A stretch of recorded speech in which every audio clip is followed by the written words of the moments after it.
ягаад чуулганд үйлчлэх ёстой вэ? Бид нэр ерөнхийдөө бол чуулганд үйлчлэсээр ирсэн хүмүүс тийм ээ. Мөн чуулганд үйлчлэх ёстой талаар зөндөө сонсож байгаа хүмүүс бас зарим нэг маань чуулганд үйлчилж байгаа. Гэхдээ Монгол хүмүүсийн нэг ийм хичээл дээр бас суулцж ирсэн. Монгол хүмүүсийн нэг сурганы арга гэх юм уу тийм зүйл нь бид нэр бараг ингээ хард сурдаг хүмүүс бид хараад дагаж хийгээд тэгээд сурдаг хүмүүс. Хүнд хүмүүс бидэнд ямар нэгэн зүйлийг тайлбарлахаар сайн ойлгохгүй харин бид шууд харуулчих гэдэг. Тэгээд харуулчингууд бид дагаа ичдэг. Их хав тэр тал дээр бид их авьяастай хүмүүс. Зарим талаараа бас яг ийм маягаар бид чуулганд үйлчлэх гэдэг. Чуулганд орж ирэхээр хүмүүс үйлчилж идэг. Тэгээ хийх ёстой байна гэж хийгээ явдаг. Тэгээд заримдаа зөрчил маргаан үүсдэг. Заримдаа удаан хугацааны дараа шантардаг, ундаг тохиолдлууд байдаг. Тэгэхээр бидний чуулганд үйлчлэхдээ утга учирыг нь ойлгон мөн дотоод шалтгаан маань илүү зөв байх ёстой болох болно шүү дээ. Тэгээд бид нийгмийн олон талбарт хариуцлага үүрж байгаа. Тэгээд бид нөхрийн хувьд хариуцлага үүрдэг, эхнэрийн хувьд, аавын хувьд, ээжийн хувьд, тийм үү, багшийн хувьд, ажилчны хувьд хариуцлага үүрдэг. Үүний адилаар бид чуулганы итгэгчний хувьд ч гэсэн бидэнд бас үүрэг хариуцлага гэдэг зүйл байдаг шүү дээ.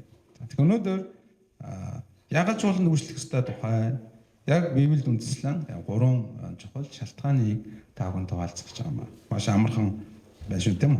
Өнөөдөр бидний уншсан Иохан ном 13 дугаар бүлгийг харах юм бол Эзэн Есүсийн шавнартайгаа өнгөрөөж байгаа сүүлийн цагууд байгаа.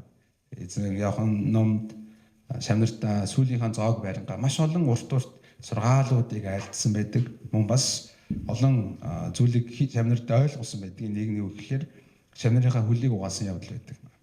Бидний уншсан 12 дугаар ишлэлийн өмнөх хэсэг харавал эзэн сүүлийнхаа зоогийн үеэр шавнарынхаа хөлийг угааж байгаа. Тэр дунд Петр гэдэг шавн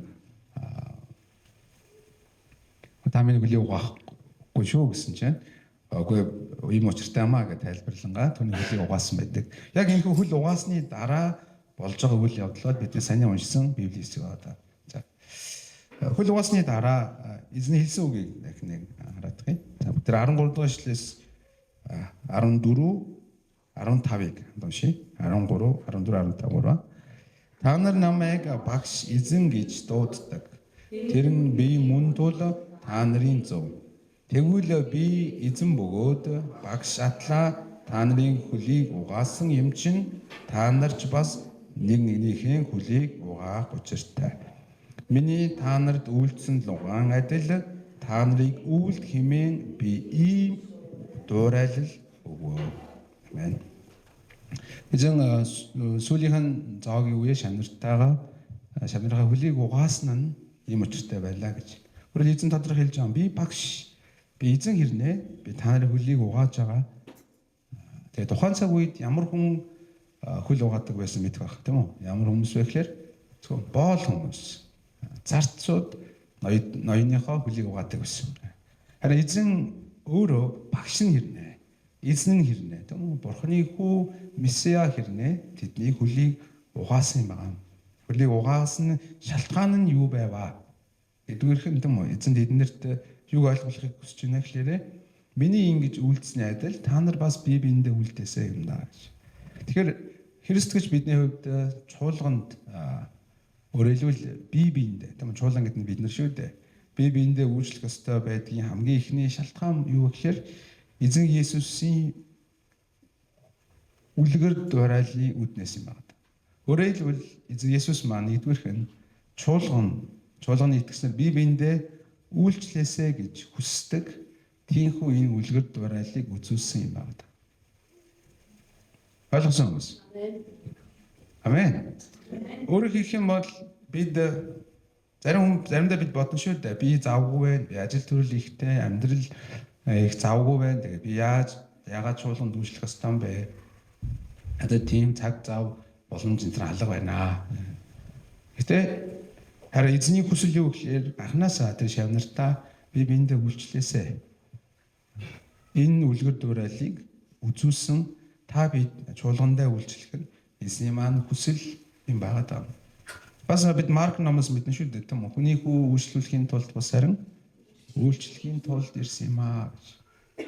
Тэгэхээр бидний эзэн Есүс өөрөө эзэн нь, багш нь, цаашлаад месиа нь, аврагч нь хэрнээ шавнарынхаа хөлийг угаасан учраас шавнарын ч гэсэн бие биенийхээ хөлийг угаагаарай гэж хүссэн юм байна. Заримдаа бид чуулганд үйлчлэхээр эсвэл хин нэгэн итгэлийн аханд үүстэй үйлчлэхээр доошоо орж байгаа юм шиг санагдаад хэцүү байдаг байх. Тань тийм үе байсан болов? Бид ингээд би одоо энд үйлчлээд байхдаа яадгийн гэсэн тиймэрхүү бодол төрдөг байж магадгүй юм. Гэтэ энэ нь дэлхийлэг хүмүүсийн үзэл бодол шүү дээ. Хүмүүс яг тэгж бодож байгаа.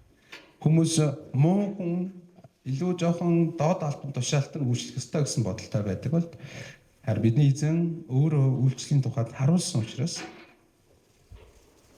Христ гişнэр эсрэг зарчим үйлчилж байна гэсэн утгатай юм аа. Өнөөдрийн цуглааны нэг зарчим байдаг тухай өмнө таахан дугаалж ирсэн баг. Өнөөдрийн цуглаанд ахлагч нар нь 0 угаадаг. Тэгээд ахлагч хүмүүс нь шилжүүлнэ. Бүгдээрээ их нь одоо нас тогтсон хүмүүс байгаа.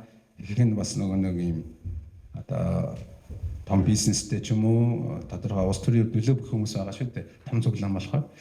Тэгээд нэг итгэгч чинь тэгээд өнөөдрийн цуглаан шинэ гишүүн болоод явж байгаа.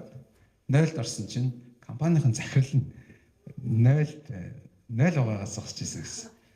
Амар ингээд том шок болсон гинэ. Манай захирал цуглааны 0 угааж ийн гэдэг амар шокнд байна. Тэгээд захирлан тэгээд ойлгуулсан байгаа байхгүй. Би эрсдэгч хүн энэ цуглааны ахлагч учраас нэг угааж байгаамаа гэдэг. Энэ нь нөгөө хүнд маш юм эрэг сэтгэлийг төрүүлж байгаа гэсэн утгатай байхгүй. Ойлгож байна тийм. Тэгэхээр эзэн Есүсээс ийм улмаас л бид бусдын хөлийг угаахад хүрдэг гэсэн утгатай байна. Хатад нэг цуглаан, хоёр цуглаан бүцүүдээр хөндлөв гэсэн байхгүй. Тэгээд нэг цуглааны нэр нь юу байлаа? Амийн ундар гэдэг цуглаан байсан. Тэгээд тэр цуглаанд очисон чинь их гоё өдөр очисон нөгөө самгивсаад хийдэг өдрөнд нь очиж таарад тэгээд тэр өдөр нь цуглааны дараа ингээд заалаар дүүрэн ингээд ширээ засаад бөө самгивсаал шарж идэггүй. Тэр үед одоо гоё харагдсан зүйл нь дандаа аав нар нь юм хоригногч зүгээд дандаа ирчүүд нь ингээд мах шаарсан. Тэгээд хүмүүс дундуур үгүй би хий гэсэн ч үгүй бид нар хийнэ гэх. Тэгээ дандаа ирчүүд аав нар нь мах шаарч өгөө тэнд байгаа олон хүний хооллонгоо. Тэсгэлд нь аав нар нь ингээд мах үлдэн шүү дээ тийм үү? Үлдсэн махан дээр нь ингээд суугаад нэг идчихэж байгааг харах их гоё юмсан. Тэгээд хүчрхэг хүн тийм үү? Удирдлагч хүн ийхүү үйлчлэх ёстой юм да гэсэн чинь сарсан байна. Тэгэхээр бид чуулганд үйлчлэх ёстой, бидний бие биендээ үйлчлэх ёстой хамгийн том шалтгаан бол эзэн Есүсийн маань хүсэл бөгөөд түүний үлгэрд барайл юм аа. Бараг энийг хэлэхэд хангалттай гэж бодоод байгаа байхгүй миний хувьд. Заримдаа хүмүүс бид тийм үү оноо авахын тулд ч юм уу нэр хүнд олохын тулд ч юм уу тийм эсвэл бусдад гайхуулахын тулд үйлчлдэг бол яг үндэ энэ үргэлж 2 дахь 3 дахь шалтгаан шүү дээ тийм үү. Эзэн Есүс маань багш ширнэ. Эзэн хэрнээ шавнарынхаа хөлийг угаасан.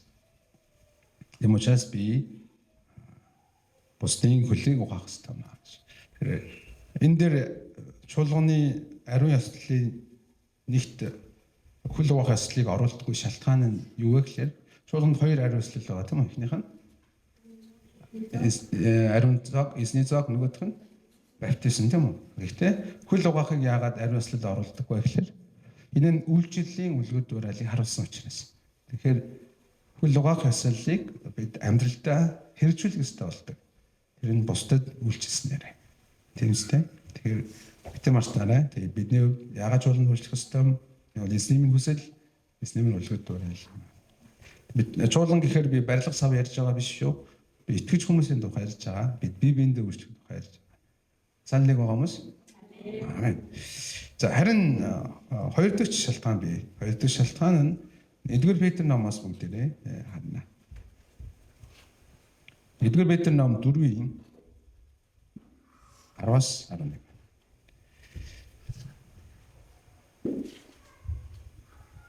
Эдгээр бид нар ном 4-ийн 10-аас 11 дээр чуулганд өөрөөр бие биенд үйлчлэх ёстой 2 дахь шалтгааны тухай. За хамт уншия. 3, Хүн бүр хүлээ авсан бэлгээрээ бие биендээ Бурхны олон төрлийн нэгүслийн нэрвууж шиг үйлчил.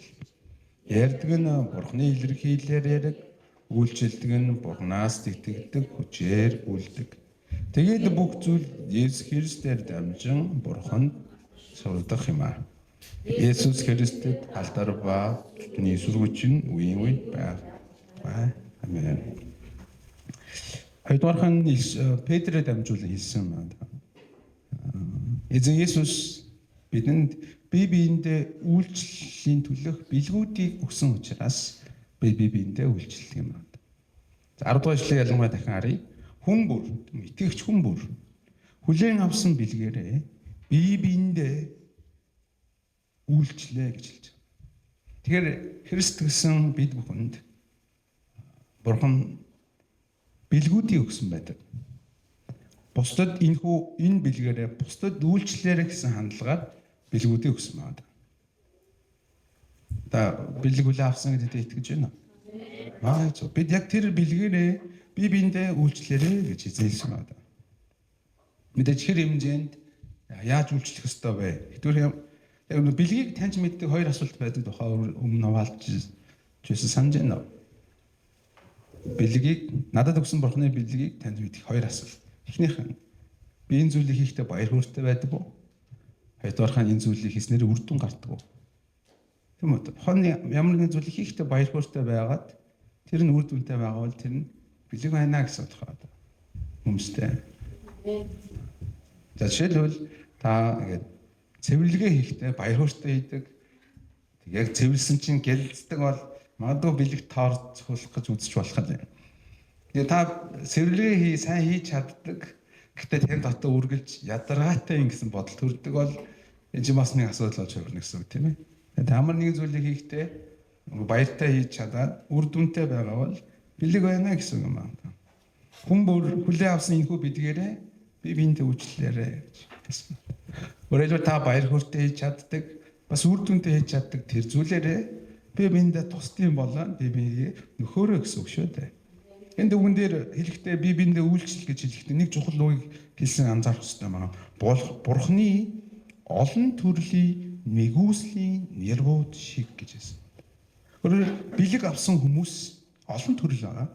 Тэгээд тэрхүү бэлэг авсан хүмүүс нь нэрвууд адил хийх ёстой маа гэж хэлж байна. Өөрөөр хэлбэл даатгагдсан юм байгаа даа. Тэр нэрвт эд хөрөнгө тухайн ямар нэгэн зүйл даатгагдсан адилаар эзэн Бурхан бие биендээ үйлчлээрэ гэд бэлгийг бидэнд даатгсан бөгөөд бид бэлгийнхаа тухайд сайн нэрв адил үйлчлэх ёстой гэж хэлж байна гэсэн юм байна.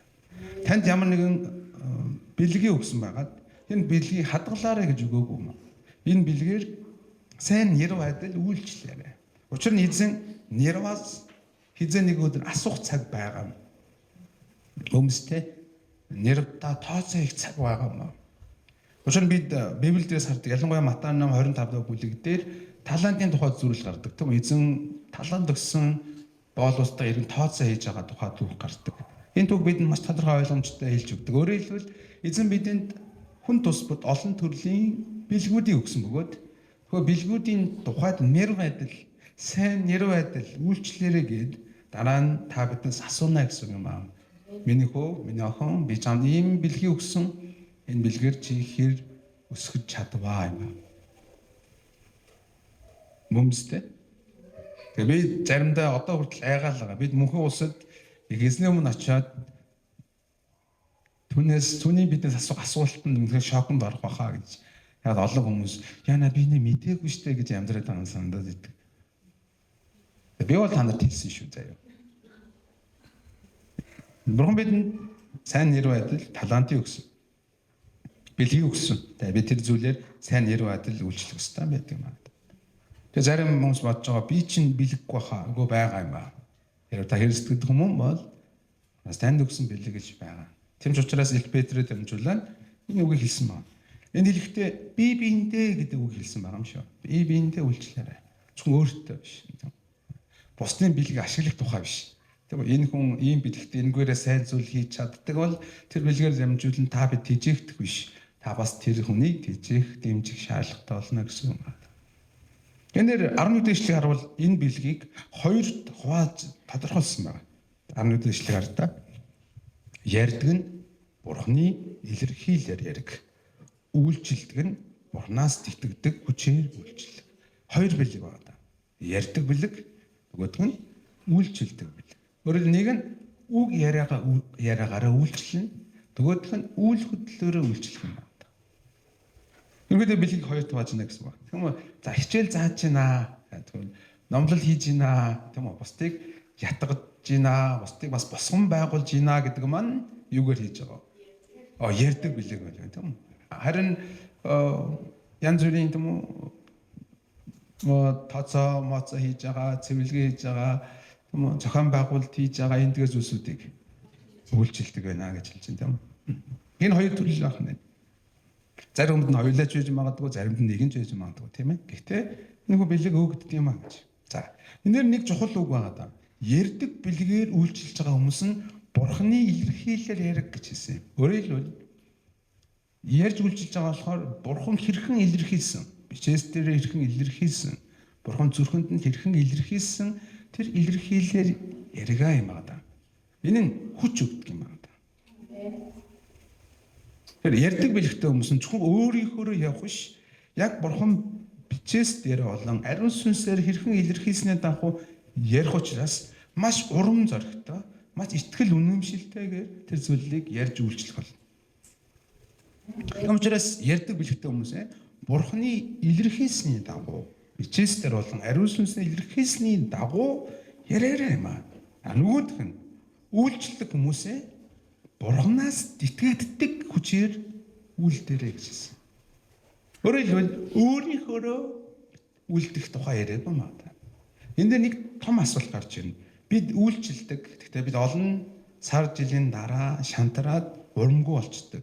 Нэг том шалтгаан нь юу гэхээр бид өөрийн хүчээр үйлчлдэг байдаг. Энд дээр маш тодорхой хэлсэн Бурханаас итгэдэг хүчээр. Өөрөөр итгэлийн хүн бол Бурханаас хүчийг аваад тэр хүчээр үйлчлж чаддаг байх ёстой юм байна. Тэрээс магадгүй та үйлчлэл дотор ядраад ирж байгаа бол жоохон ингээд ухраад ирж байгаа бол яах ёстой вэ гэхээр болно гэдгийн асуултын оронд нь батарейхаа цэнэрлэх тухай бодох ёстой юм байна.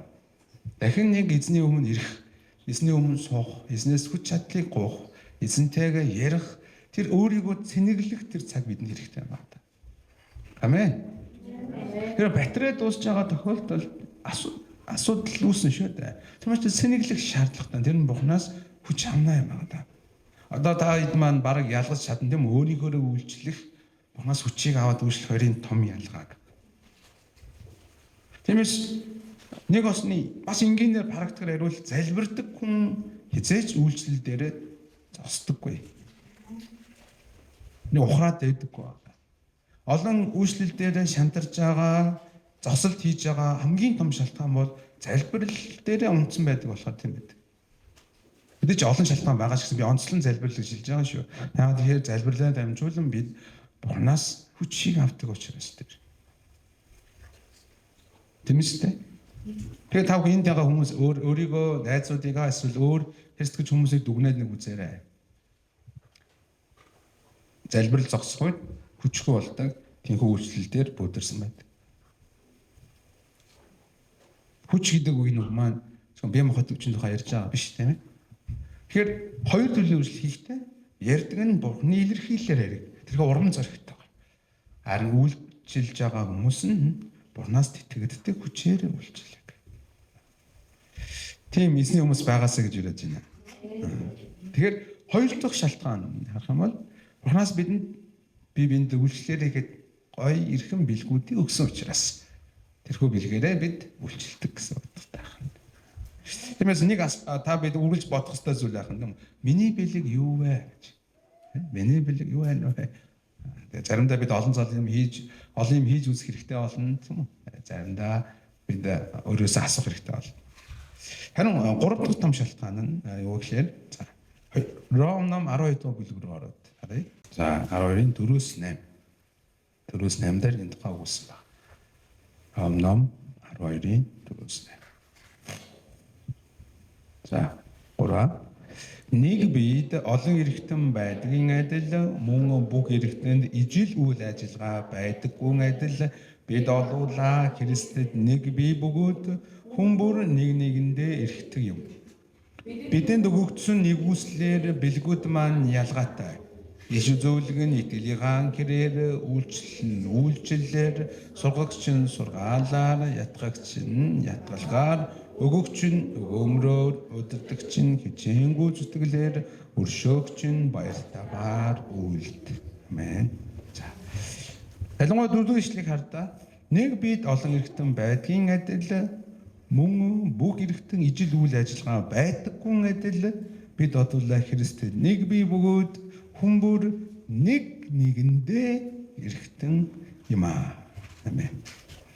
Гурав дахь бидний бие биендээ үйлчлэх ёстой шалтгаан бол бид бүгдээрээ Христийн биеийн эрэгтний хувьд нэг нэгэндээ эрэгтний хувьд бид үйлчлүүлж бас үйлчлэх учиртай байдаг байна.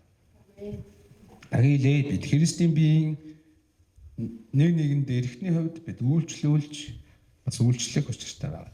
Өөрөөр хэлбэл би итгэлийн амьдралаар амьдрахын тулд надад итгэлийн анхны төсвийн маань үйлчлэл хэрэгтэй бол. Тэдний олон янзын мөнгө бүхий бэлгүүд надад хэрэгтэй бол. Би тэр бэлгээд дамжуулан тэжээгдэж хүч чадлыг олж авах урагшлах болно. Нөгөө талаар тэр дунд би өөрийнхөө хувь нэмрийг бас оруулах хэрэгтэй бол. Энд дээр маш тодорхой хэлж өгсөн байгаа. Эрэгтэн бүрийн ижил үйл ажиллагаа байдаггүй маа. Мэдээж та бид өөрийнхөө эрэгтний харахад нэг эрэгтэн нэг чадамжтай харилцаа адилгүй байгааг харж болно шүү дээ. Яг үүний адилаар заримдаа ингэж бодож байгаа юм бид надаар дутуу гэжтэй гэж бодоод байгаа. Дахин хэлээ танаар өргөлж дутж байгаа. Тэм үгүй юу? Танаар өргөлж дутж байгаа маа.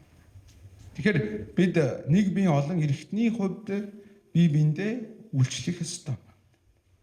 Тэгэхээр миний чуулган дотор миний орон зай үргэлж хүлээгдэж байгаа гэсэн юм байна. Хэрвээ та бид үйл ажиллагаагаа хийхгүй бол өөр нэгэн эрэгтэн маань илүү хүнд дарамтыг үүрэх болно. Нэг эрэгтэн маань ажиллагаагүй болох үед бусад эрэгтэнгүүд хүнд дарамтыг үүрэн унаас хойш биеийн баланс, эрүүл мэнд алдагдаж эхлэх болно шүү дээ. Танд нэг байгаас тийм өвчин туслаа гэдэг тэр нэг эрэгтэн үндсэн үйл ажиллагаагаа гүйцэтгэж чадахгүй учраас үүсэж байгаа. Тэгэхээр заримдаа надгүйгээр яваалаа мэдээж таньгүйгээр яваалаа. Гэтэ та байсан үе шиг явж чадахгүй гэсэн юм байна. Мэдээж ойлгож байна. Тэгэхээр бид нэг нэгэндээ эрэгтэн гэдэг маш их ухамсарлах шаардлага бидэнд байгаа. Яг үндэ энэ гурван том шалтгааныг дурдж байгаа ч. За үргэлжлүүлэн 5-6 дугаар эшлээс хойш харах юм бол 7 бэлгүүдийн тухай хэлж өгсөн байгаа хальт хараад байна. За 6 дугаар эшлэхэн бидний өгсөн нэгүсэл бэлгүүд маань ялгаатай маа гэж тийм өөрийгөө бусдад харьцуулах шаардлагагүй маа гэж. Иш үзүүлгийн тухай ярьсан тийм үү? Дараа нь энд үйлчлэлийн тухай ярьлаа. Энэ бол биеэр үйлчлэлийн тухай тийм үү? Дараа нь сургагчийн тухай. Дараа нь ятгагчийн тухай, дараа нь өгөгчийн тухай, дараа нь удирдагчийн тухай, дараа нь өршөөгчийн тухай өгүүлсэн байна. Энэ 7 төрлийн үйлчлэлийн тухай хавл жишээ болгон төрдсөн байна. За эдгээрийг нэг иргэн хараад тахта эдгээр бэлгүүд үйлчлэлийн хэлбэрүүдийг харах нэ им чуулганы албан ёсны нэг юм үйлчлэлийн гишүүн болж иж үйлчлэх ёстой талбар шиг байна уу? Гишүүн болоогүй байсан ч хийх боломжтой талбарын тухай байна. Болоогүй байсан ч хийх байна. Олон хүмүүс би намайг нэг чуулганы үйлчлэгчтэй нэг юмдаа тавиад өгчөөж тэгвэл би хийх гээд байна гэдэг. Тэгээд мэдээж зарим хүмүүс яг тавьсны дараа амар гоё хийдэг хүмүүс байдаг. Амар итгэмжтэй гоё хийдэг. Гэхдээ энэ бол библийн зарчим биш байна. Библийн зарчим бол тань ямар нэгэн үйлчлэлийн албан тушаал өгөгдсөн ч өгдөөгүй ч надад байгаа тэр бэлгээрээ би биендээ үйлчлэх тухай юм байна. Магадгүй таны үүрэг нь албан тушаал өгөгдснөөрөө хийдэг өстой үйлчлэл байгаа бол болж. Жишээлбэл энэ дээр сургагчийн тухай ярьлаа. Тэм учраас зүгээр сургагч гээд би биендээ заагаад авах нөгөө хэдэнд уурлаа. Чи хэм болоо надад ингээд Тэгмээс албаасны багш болгочвол окей асуудалгүй болно тийм үстэй. Иймэрхүү нөхцөл байдлаас хамааран өөрчилж болох ч гэсэн үндсэндээ бичээсийн дагуу хэлж байгаа үйлчлэлийн арга хэлбэр бол томилогдохгүй байсан ч их тухай ярьж байгаа. Тэгж төлөвшчихоё. Тэгээд та бүхэн үргэлж эзний цуглаанд хамт байхгүй. Аль ч цуглаанд очисон.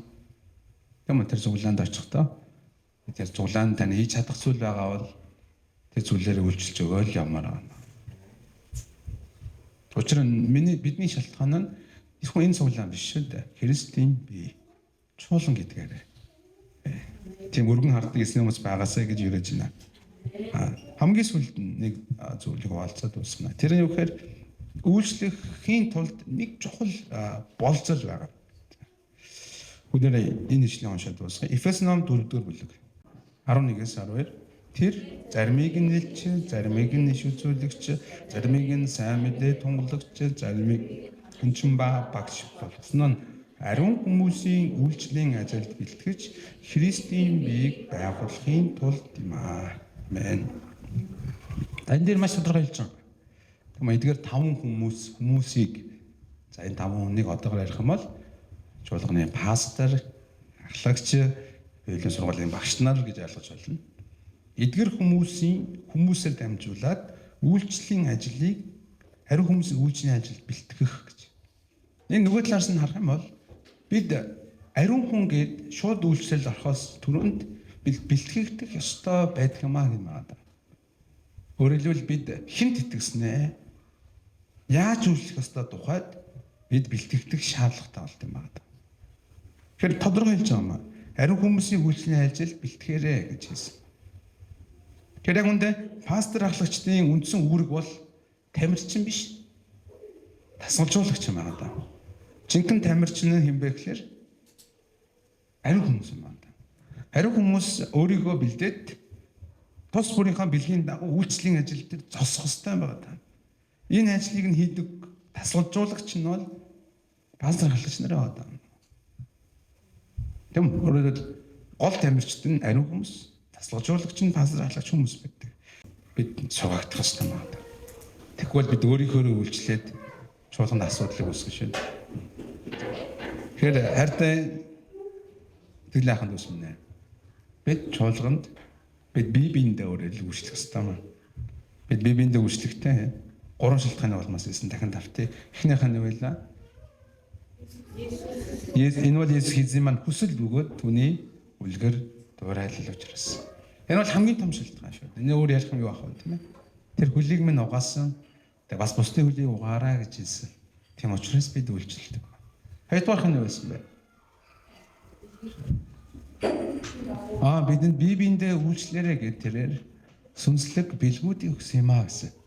Тэгээ бид нэрвийн хувьд сайн нэр байхын тулд бид бие биендээ үйлчлдэг юм аа гэсэн тийм.